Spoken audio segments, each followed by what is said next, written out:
Are you having a hard time figuring out what to get Dad for Father's Day? You should check out Row 1 Brand's Vintage Pictorum Gallery. They have America's best sports art. With over 7,200 historic sports prints, you're assured to find something unique for Dad this Father's Day. Instead of a boring old tie, get him a historic baseball photo taken by Henry High Sandham at the historic Polo Grounds Stadium in New York City during the 1894 Temple Cup. Or, if he's an NFL buff, check out the 1963 vintage NFL poster. These are so good looking that you'll be amazed how they turn out. Shop now at sportshistorynetwork.com/row1 and save 15% off your order. Rummaging through the archives here at Pigskin Dispatch, we found one of these great episodes talking about the Greatest Players Award jersey number 6 with Jeremy McFarland of the Football's Family podcast. And Jeremy comes on and helps us find the top players of that number, jersey 6, in just a moment. This is the Pigskin Daily History Dispatch, a podcast that covers the anniversaries of American football events throughout history on a day-to-day basis. Your host, Darren Hayes, is podcasting from America's North Shore to bring you the memories of the gridiron, one day at a time. So as we come out of the tunnel of the Sports History Network, let's take the field and go no huddle through the portal of positive gridiron history with pigskindispatch.com. This podcast is part of the Sports History Network, your headquarters for the yesteryear of your favorite sport. You can learn more at sportshistorynetwork.com. Now, I'd like to get into our Football by Numbers series, and tonight we are going to cover the greatest players to wear the number 6 jersey in the NFL.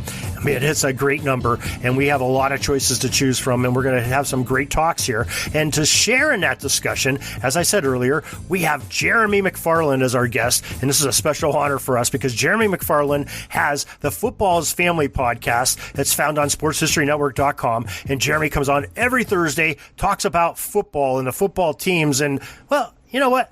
I'm going to let him tell you about it in our interview that we pre-recorded. So, Jeremy McFarland, welcome to the Pigpen. Well, thank you for having me on, Darren. Oh, it's our pleasure. Why don't you, for our listeners that haven't heard the Football's Family podcast, why don't you tell us a little bit about yourself and what you do on your podcast? Well, I am a Titans fan through and through, and I don't hide that at all. I'm willing to come out here and say this. What I wanted to do with this is to show that football is based upon family and fans. And when you become a fan of a team, you take on a family mentality in a lot of ways. And I want to know why you're a fan of your team. And, you see all the $1 million contracts and the $1 billion stadiums, but there's a reason why that they can do that is because every one of us love a team. And that's what I want to talk about. It's very well said. And folks, when you listen to his podcast, you get that feeling every single podcast. He welcomes his guests in. I've been on there once or twice. Very welcoming. It's a very family-friendly podcast, something you'd be proud to let your children listen to. And you learn a lot about the game of football. And so we appreciate Jeremy for that. But tonight, Jeremy, we have you on a little bit different task. We have brought you into the Pigpen because we are on a journey of going through every single jersey number in the NFL, 0 through 99, and we're going to talk about the great legends and all the substantial players that wore that number, and see if we can come up with a top list of those players that wore the number throughout football history, so all the way back to 1920 in the NFL to today. So we have 100 years to choose from of players. So I know you were talking before that you have in particular, you have one favorite. I don't know if you want to bring him up now or you want to save him for the better end. I'll go ahead and bring him up. My friend and I here in Hurricane Mills, Tennessee, we live and die Jay Cutler. And people say, well, why do you do that? Well, number one, I grew up a Vanderbilt Commodore fan, and he was pretty much the only guy that made Vanderbilt worth watching for a long time. And, people said that he doesn't care. He didn't get fazed by anything. Watching him, and when he got drafted by the Broncos, that was my team until the Titans came to Tennessee. And I was excited about that. So I went out, bought a Titans jersey or a Cutler Broncos jersey. Well, I bought it. He got traded to Chicago. I went out and had to buy a Chicago Bears jersey, and I have that as well. I haven't bought a Dolphins jersey. I don't know if I'm going to do that or not because I don't know if I want to recognize that as his last year playing. Bought all the football cards I can get. I have his action figures. I even have a stuffed likeness of him. It was on Amazon one day, real cheap. And I said, you know what? This is probably creepy for a 30-year-old to buy a stuffed likeness of a football player, but I bought it. I've got, and Darren, I don't know if you could see this. Let me put this up here. Oh yeah, I see now. Autograph. Yes. An autographed picture of Jay Cutler in a Broncos number 6 jersey. Do you see this though? Oh yeah, a little crease going across it. I got that a few years ago. He autographed it, sent it to me, and I was excited. Put it back in the envelope that it came in. Went to show my wife, and she had it in her hand and ripped it, the envelope in it, and she thought it was empty. And at that point, I was like, okay, what do you do? What do you do? But it's more of a thing right now for his name is Kent. He's going to be on my podcast pretty soon. It's more of a thing right now that we joke about Cutler, but we both own Cutler jerseys, and it's one of those things. But to me, from the bottom of my heart, he's the best number 6 as there's ever been. But there's been plenty of good ones. Let me give you some numbers here, Darren, if I can. Yeah, please do. People have, and I've heard people say, well, there's not been a good Bears quarterback since Sid Luckman. But listen to this. He holds the record for the most touchdowns by a Bear in his career with 154. Passing yards, 23,443. Wow. Completions, 2,020. Attempts, 3,271. Most passing yards, or 300 passing yards at 16. 28 game-winning drives. Oh, wow. I mean, that's just as a Bear, you're saying. That's just as a Bear. He was sacked 251 times. Now, I'm telling you, this guy was beat up, but he came back. Now, when he played for the Broncos, he ranked 6th. He only played a couple of years for the Broncos. He ranked 6th overall in passing. He's only 42,000 yards behind John Elway. Very impressive. Yes. Now, again, people can say what they want to about him. The Bears were competitive these years because of Jay Cutler. Now, a lot of it, their defense was great too, but you remember that they went to the Super Bowl with Rex Grossman. If he only had an offensive line, they would have been a lot more behind it. Okay. Just say this. 227 total touchdowns. He to me, that deserves some respect, a little bit of respect. So Jay Cutler fans out there, just remember, he doesn't care. Or Jay Cutler haters, he doesn't care. Well, 227 is definitely, I mean, all those stats, but 227 touchdowns is nothing to sneeze about in the top level of football. I always like to look at, as we've been looking at these quarterbacks these last weeks, one of my favorite stats of a quarterback for his career is that touchdown to interception ratio. And I show with his 227 touchdowns, he has 160 interceptions for his career.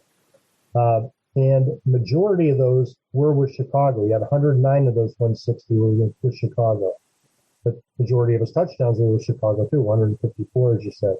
So he's pretty consistent on his ratio of touchdowns to interceptions, and it's not bad. There's many quarterbacks who you would think were outstanding at it. We found a couple this past week that we said, "Oh my gosh, I didn't realize he had that many interceptions." Like Brett Favre,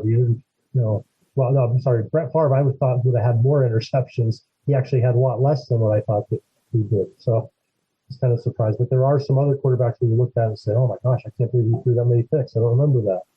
So it's an interesting stat. But you're definitely right. Jay Cutler is worthy of being mentioned here with the number 6s. had a great career with that. He did, and I'll tell you this: I have played many a game on Madden with him as my starting quarterback. Not all of them were great, but hey, he still played. Now I show that the other stat I usually look at is the overall win-loss as them starting, and I have him down to 74 and 79 for his career. Yeah, that was mainly with the Broncos, and he had a couple of bad years with the Bears and the Dolphins too. So we don't look at that very much. And it's not always on the quarterback either, but you can only control what you can control. So, but yeah, good career, good bring up on Jay Cutler. But we do have some other contestants here to come up with our list.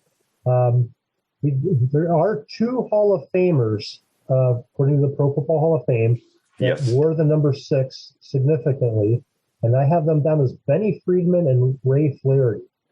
And I don't know if you have anything to say about either one of them. Yeah, Benny Freeman, didn't know much about him, but considering the time that he played, which was early on, 4-time first-team All-Pro, which is insane. That's good. Mm-hmm. 66 passing touchdowns, 18 rushing touchdowns. But the kicker to me, Darren, that made me look at him and said, I respect this guy. He was both elected into both the Pro and the College Football Hall of Fames. Absolutely. Yes, he was real talent. I have an interesting college story about him.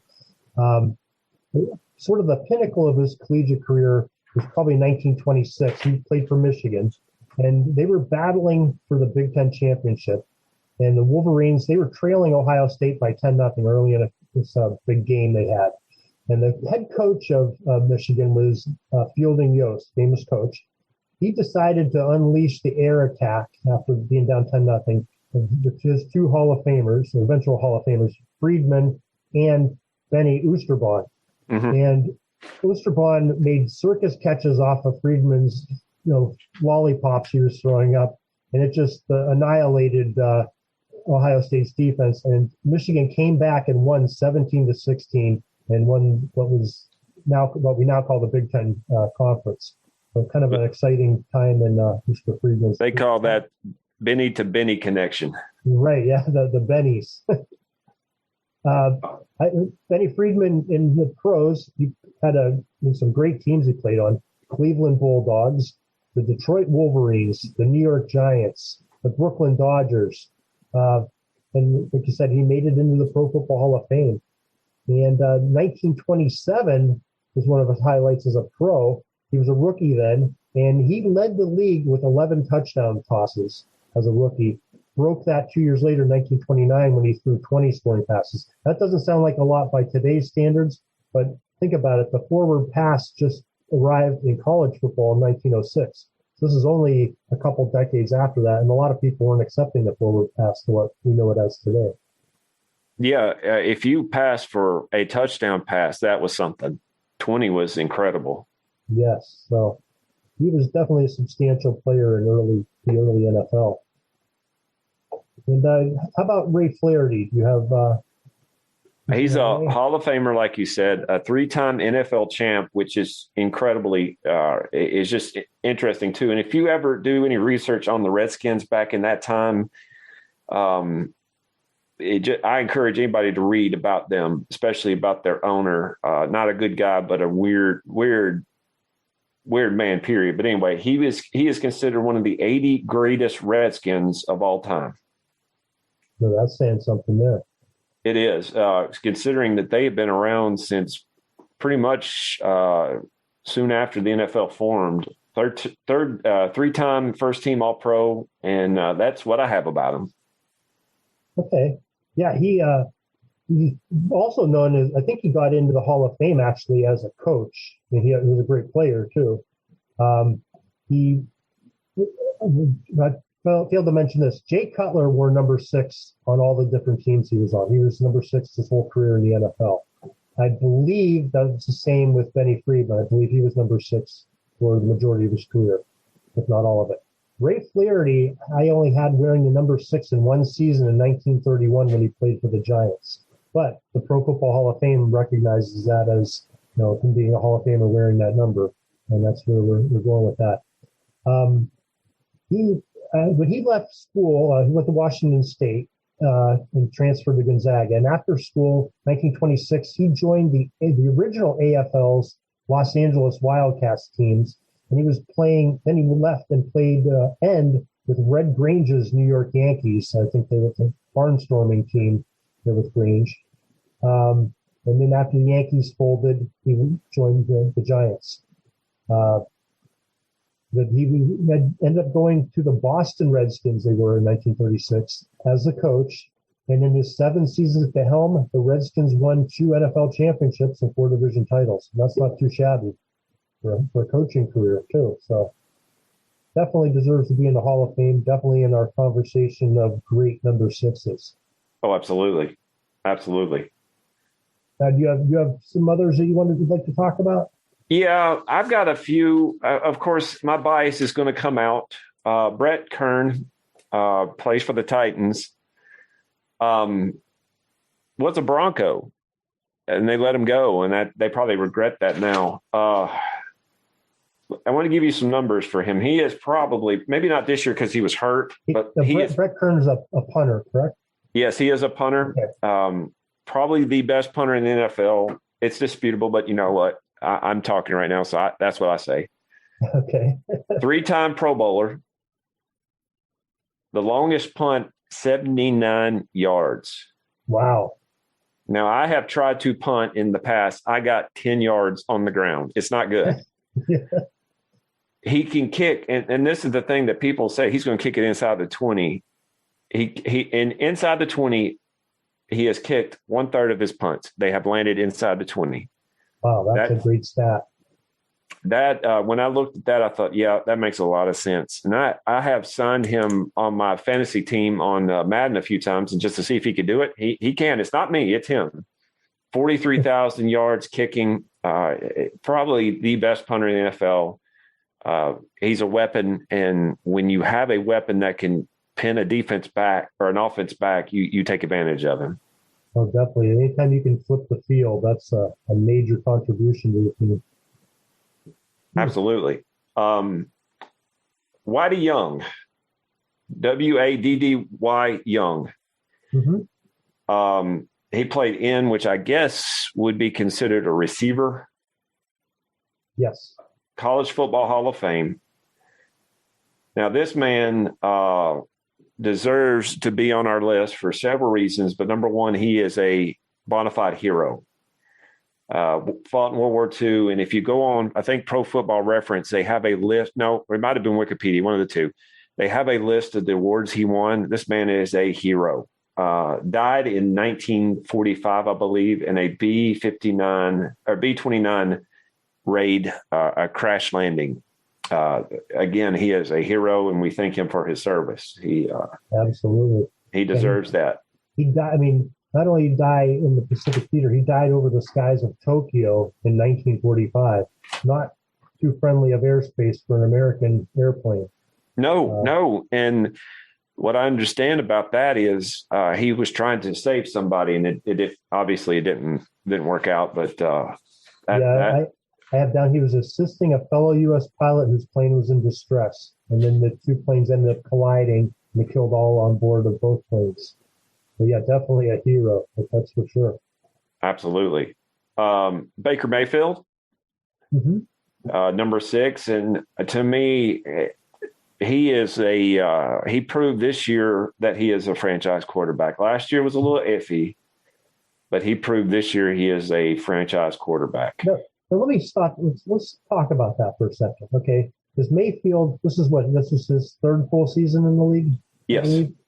Okay, now, he came out, had a pretty decent rookie season, for rookie, trying to learn the ropes.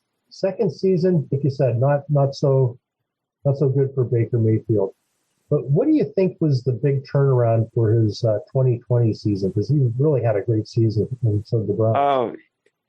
I guess mechanics had a lot to do with it. I tried to I like footwork.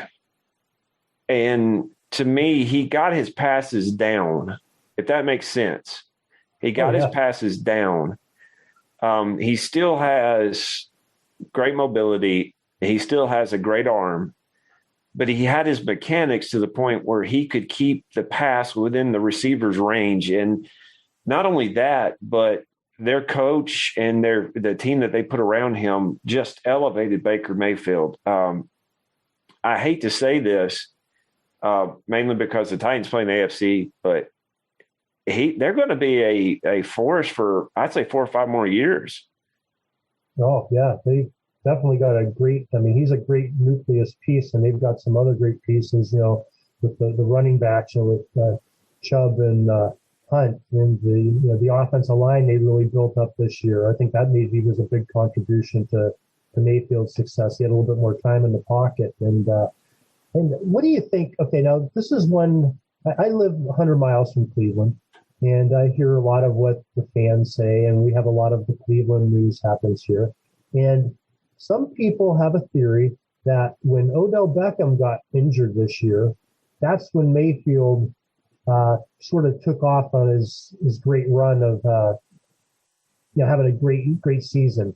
Before that, he was sort of mediocre like he was in years past, but he really took off when they lost what many say is the Cleveland Browns' best receiver on their roster. Well, if you remember Donovan McNabb, Terrell Owens, just a diva. Wanted the attention with him and all that. And McNabb did better without him in a lot of ways. A lot of what I've seen with wide receivers that demand the ball, which that's what they're supposed to do. But a lot of it, you force it into that player because they can do insanely great things like Odell Beckham can.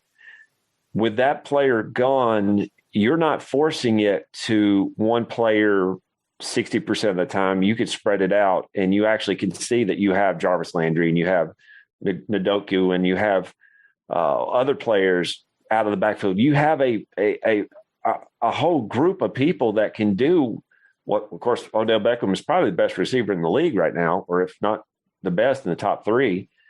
But you have the opportunity to spread it around. And I think that's how Baker, he finally got used to the fact, you know what, I don't have to throw it to one guy all the time. Yeah, I think you're right. And this is astonishing, his stats. When I said he made a turnaround, his 2019, like I said, I love the touchdown to interception ratio. 2019, Baker Mayfield, 22 touchdowns, 21 interceptions, almost 1 for 1.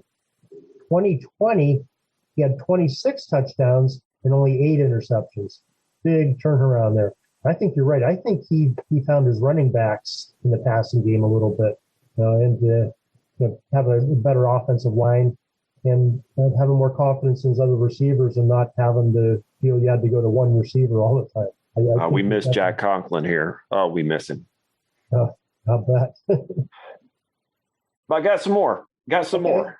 All right, great. I have here Mark Sanchez, probably known best for the butt fumble, but guys, he was a little bit better than the butt fumble. But that's all I got. He was on the Masked Singer. I didn't know that TV show on Fox. Oh, yeah. The Masked Singer. I did know that. That's new to me. Bubby Brister. Oh yeah, Bubby Brister. Yeah, Bubby Brister played for the Broncos, and here's what I remember from him. They had drafted Brian Griese the year before John Elway retired. And they said that Bubby Brister would take over. And I remember reading on Sports Illustrated, because we didn't get anything Broncos related here in Tennessee. And the only thing I remember is that his wife compared him to a puppy who has to take naps during the day because he is so energetic. Now, why do I remember that? Of all things, I can't remember what I walked into a room for, but I can remember that his wife compared him to a puppy. And his name is Walter Andrew. I didn't know that either. Yeah, I think the story goes his sisters called him Bubby when he was, a toddler, and the name just sort of stuck, one of those those things. But here was something that was surprising to me. I always think of Bubby Brister, the late '80s quarterback of the Steelers. He was a starting quarterback for a handful of years, and I thought, I always remembered him as being kind of an exciting player, and I enjoyed watching Bubby Brister. I look back at the Steelers' records as him as a starter, and his best record as a Steelers starter was 1990. They were 9-7. Now they did play in an AFC Championship game with Bubby, and they lost to Denver, I believe. Merrill Hodge was on that team. Yeah, it was a close game, but Elway did one of his amazing Elway things and pulled the game out late, and so the Broncos winning the Super Bowl.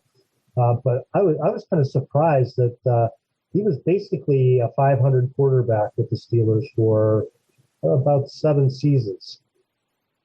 Well, it tells you. That kind of tells you about the football status in the Steelers in the 80s, Yeah, I didn't realize. I was thinking I would have guessed it would have been a little bit better record than that. But he left the Steelers, played with the Eagles for 2 years, played with the Jets, and then the Broncos for 3, and finished up with Minnesota in year 2000. Absolutely, yeah. And Bubby is a player that if you had to have him come in, it wouldn't be a bad thing. It wouldn't be a bad thing. He would be solid, but he's not the one that you'd build your franchise around. No, his touchdown to interception ratio is 81-78. So he's another one that's the 1-for-1 on touchdowns and interceptions over his career. Now, if I remember correctly about Mark Sanchez, his was 74 and 79, so he was one there too. I did find some more, and I'll go through these real quick. The best hair of this bunch is Charlie Whitehurst. Okay, I'll agree with that. All I put down is epic hair. He played for the Titans, so I got to see him up close, and I can admit that his hair was amazing. Ryan Suckup, Super Bowl champ, played for the Titans. He has 83% field goal percentage, 83% hitting. So that's pretty impressive. Ray Lucas. Many of you may know Ray Lucas. If you're a Jets fan, you probably know him as well. But he had a very, very bad day on October 29th, 2002 with 4 interceptions and 2 fumbles. Not a good thing. Kevin Butler. Now, growing up playing Tecmo Bowl, Kevin Butler, I'm very familiar with him. Was the first kicker inducted into the College Football Hall of Fame. One of the greatest. Yeah, I didn't either. One of the 100 greatest Bears of all time. And he is the Super Bowl champ, played for the 85 Bears. Now, I remember him. They had a commercial with him in it back in the day where he is sitting on a couch and the psychiatrist is talking to him. And he said, "They don't even give me matching shoes." Because he had the kicking shoe and the walking shoe. Yes, right. I again, why do I remember that? That just shows you that the 80s were good, were real good people, real good. But yeah, there's a lot of kickers. Joe Nidney, known as Joe the Toe, 80% field goals. That's pretty decent too. And it just kind of goes on from there. A lot of punters. Ryan Allen has as long as 67 yards punting. Roddy Lamb. Now I want to give you some an interesting stats on Roddy Lamb. You ready? Okay, yeah. No touchdowns, 1 interception, and 8 yards passing in his career. What do you do? Yeah, right. But there's another one, Gene Ronzani. I butchered his name. Didn't know this either. He is the second head coach in Packers history. Very interesting. So we're getting into some interesting stuff. Good history there. Good history. And here's one more I got for you. Here's another Vanderbilt Commodore. Jim Arnold is considered probably top 5 greatest punters of all time. And he wore number 6. Nice. Well, I had, most of that list that you covered, I had one more quarterback that had some significance. Mark Wilson, who was with the Raiders, I believe. Yes, he was with the Raiders for both in Oakland and LA in basically the 1980s. And he spent his last couple of years with New England. He was a starter for most of those years with the Raiders, I think about 4 or 5 of them. But he didn't really have his touchdown to interception ratio, 86 touchdowns, 102 interceptions. That's probably why he didn't last as a starter out there with the silver and black. But still had a nice career, 10-year career for a quarterback in the NFL. Nothing to shake a stick at there. Yeah, I have him down with it says pretty solid quarterback from the 80s. And keep in mind, up until Bill Walsh came out with Joe Montana, the idea of having less touchdowns than interceptions isn't that uncommon. Joe Namath had a pretty high percentage of interceptions. It was more considered a punt than it was anything else. And that kind of changed with with Bill Walsh and his movement. But yeah, you're right. That's a lot though. That's a lot of difference. Yeah, it sure is. It won't win you many games if you have that ratio a little bit more stabilized on the touchdown side. Okay, I think we have a pretty good selection.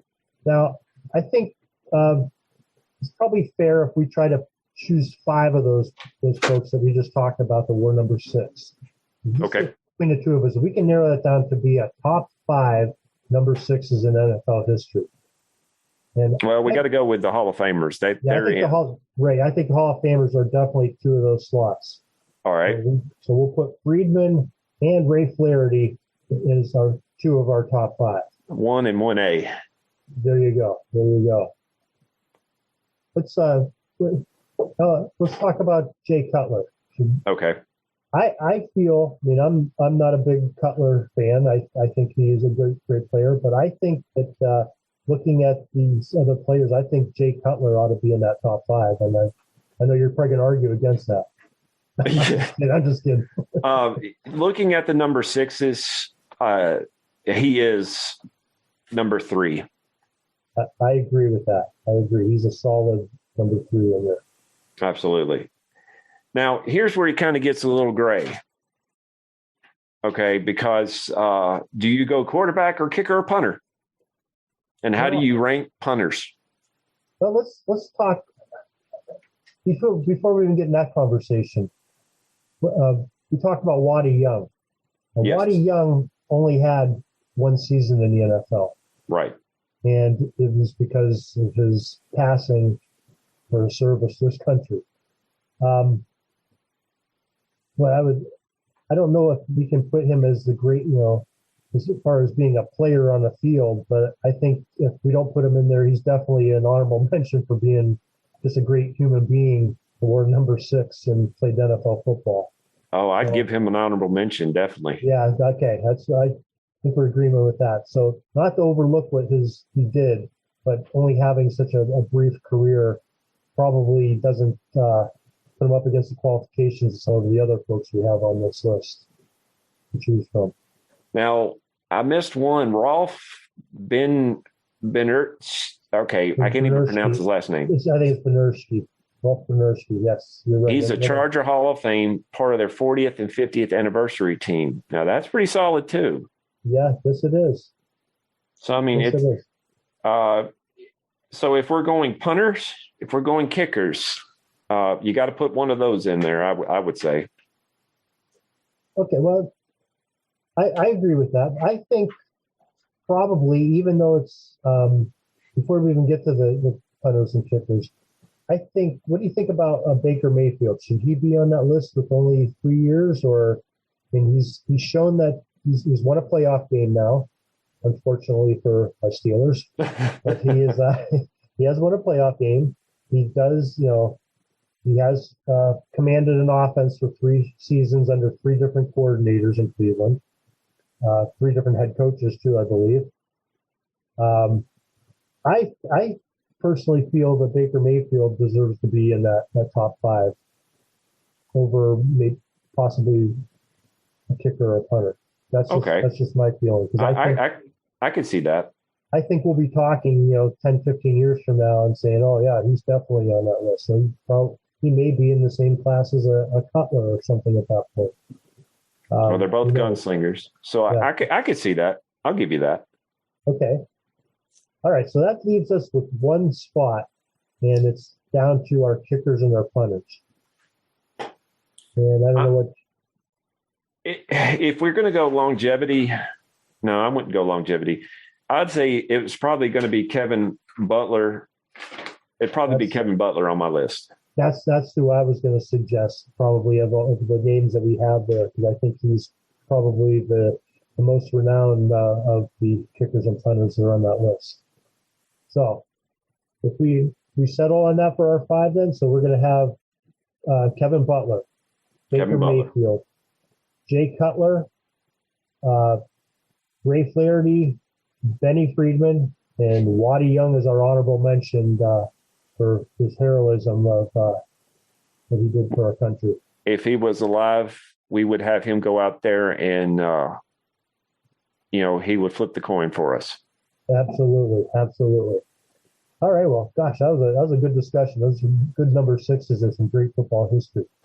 Now, I'd like to turn change directions just for a little bit, because I want to get back more into your Football's Family podcast. Now, we talked a little bit about what you've done so far. What do you have coming up for our listeners that they can look forward to in the near future? Well, I might have somebody who is talking to me on there in the next couple of weeks, but we also have somebody, Jennifer Taylor Hall is going to be on talking about her book. And then I have coming up Sunday or Saturday, I should say, which this is the 11th, will be the 13th. I have another Lions fan. They're coming. I didn't know that there were more than one Lions fan. I didn't know that. Oh, no. We have another Lions fan coming on. And then next week, I have another author, and we're working with Chris Willis to get him on. So Lord willing, I'll get him on as well. He will talk about his work with the NFL.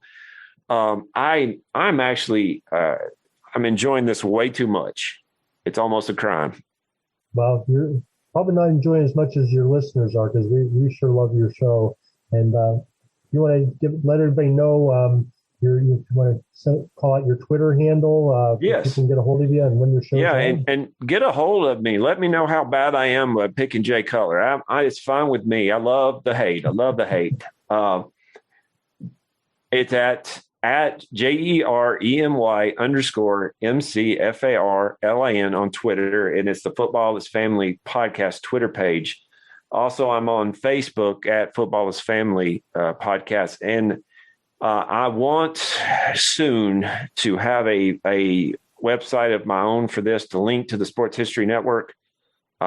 But you'll also see in the next little bit, Darren and I, he's going to help me out with this, but we're going to be writing some articles, hopefully, about the Super Bowl rings pretty soon. And I'm working as well when I can find the time that my kids are not off of school because of the weather down here in Tennessee. I'm going to start writing on the 2008 Tennessee Titans, which was the team, if anybody remembers, with Chris Johnson and Kerry Collins, the team that nearly should have won the Super Bowl that year if it wasn't for a fluke injury of Chris Johnson against the Ravens. Was that Johnson? Was that his 2,000-yard year? No, I think that would be the year after that. But 2008 was a year that they dominated. It was just an incredible team. Also, I've gotten in contact with a former Titan, just working out some deal with him to come on. Man, it's just a lot of fun. It is a lot of fun. You have a real busy schedule. You have almost a year's worth there covered up. Well, see, that's what you do with a year like 2020. We want to get it all, have a lot more fun this year. Yeah, that's for sure.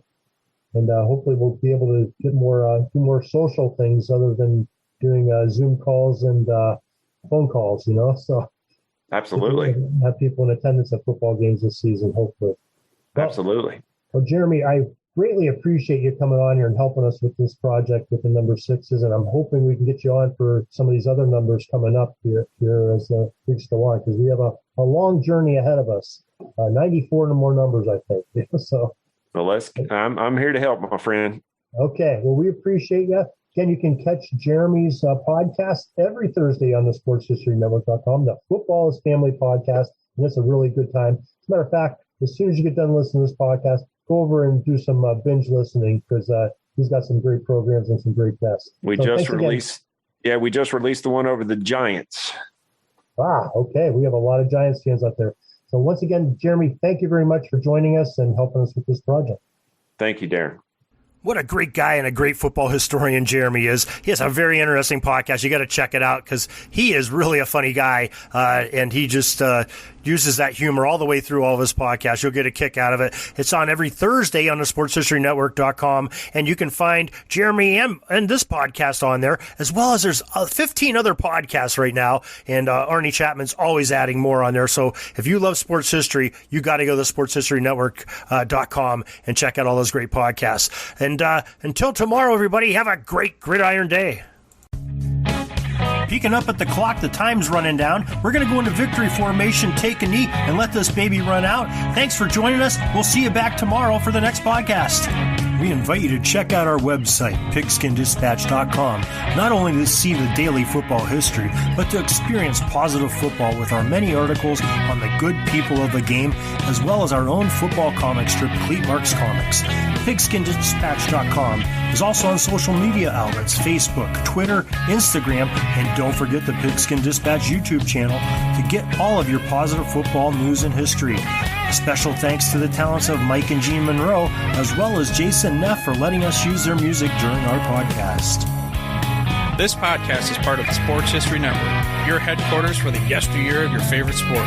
You can learn more at sportshistorynetwork.com. At the Sports History Network, we're all about sports yesteryear, and so we're so pleased to introduce you to Row One, an online memorabilia gallery and shop that brings your sports history to life anywhere. The Row One gallery includes over 5,200 gorgeously reproduced prints of team posters, game program covers, game tickets, advertisements, and more in baseball, pro and college football, pro and college basketball, and more. And any gallery item may be printed in a variety of sizes on wood, metal, canvas, acrylic, or poster paper. And in Row One shop, check out the thousands more of unique items with the retro and historical designs dating back to 1876, including t-shirts, long sleeve shirts, phone cases, mugs, blankets, pillows, towels, and even shower curtains. Go to sportshistorynetwork.com, ROW1, for access to the full Row One catalog and for gallery prints and gift items, plus get a 15% discount off all prints on the Row One Pictorum Gallery with coupon code SHN15. Follow the link on the show notes.